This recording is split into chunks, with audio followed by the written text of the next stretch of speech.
নমস্কার, আশা করছি সবাই খুব ভালো আছেন। আজকে আবার সম্পূর্ণ একটা নতুন রেসিপি নিয়ে আপনাদের কাছে হাজির হয়ে গেছি। এটা ইভিনিং স্ন্যাক্স হিসাবে আপনারা কিন্তু বাড়িতে তৈরি করে নিতে পারেন। বাচ্চাদের জন্য কিন্তু এটা একদম স্পেশাল। এখানে দেখুন আমি চিকেনের বডি পিসেসকে ছোট ছোট কিউবসের আকারে কেটে নিয়েছি। দেখুন একদম ছোট ছোট করে কেটেছি।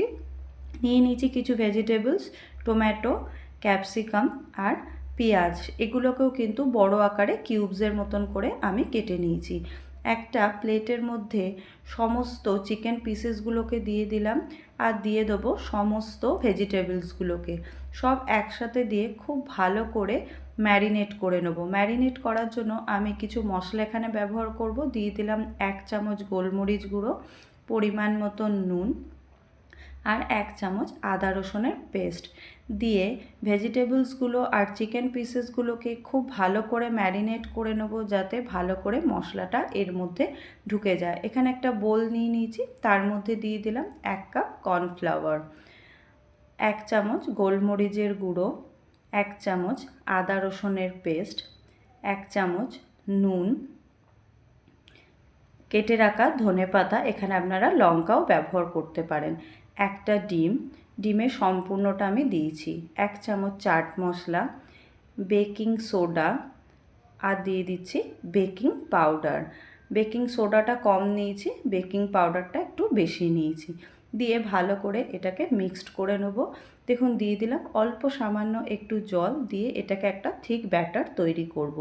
তাই কিন্তু বেশি জল এখানে আমি ব্যবহার করছি না, খুব সামান্য একটু জল আমি এখানে ব্যবহার করেছি। দেখুন এইভাবে আমি ব্যাটারটা তৈরি করেছি, খুব বেশি কিন্তু গাঢ় নয়। এখানে টুথপিক নিয়ে নিয়েছি কটা, টুথপিকের সাহায্যে এগুলোকে সব একসাথে গেঁথে নেব।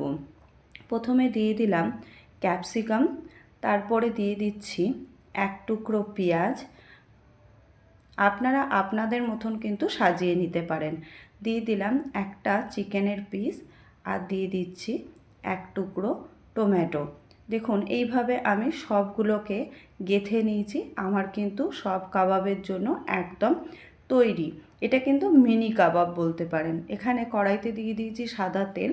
এখানে মিনি কাবাবগুলোকে ভালো করে কোট করে নেবো ব্যাটারের মধ্যে, দিয়ে একে একে গরম তেলের মধ্যে ছেড়ে দেবো। তেলটাকে অবশ্যই কিন্তু খুব ভালো করে গরম করে নিতে হবে, কিন্তু ভাজার সময় গ্যাসের ফ্লেমটাকে কমিয়ে দিতে হবে, যাতে চিকেনগুলো ভালোভাবে সিদ্ধ হয়ে যায়।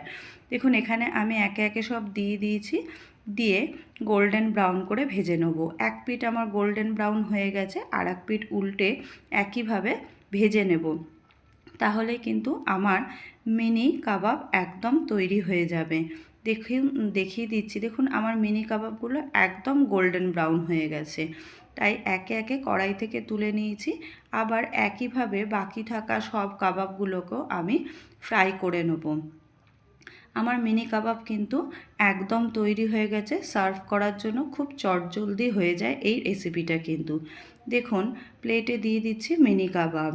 এটা কিন্তু বাড়িতে আপনারা অবশ্যই ট্রাই করবেন, বাচ্চারা খুব খুশি করে খায়। তাই এটা ট্রাই করে আমাকে অবশ্যই কমেন্টে জানাবেন রেসিপিটা কেমন লেগেছে। লাইক শেয়ার করবেন, আর আমার চ্যানেলে নতুন বন্ধু হলে চ্যানেলটাকে সাবস্ক্রাইব করা সকলের কাছে অনুরোধ রইল। দেখা হবে পরে নতুন কোনো রেসিপি নিয়ে। ধন্যবাদ।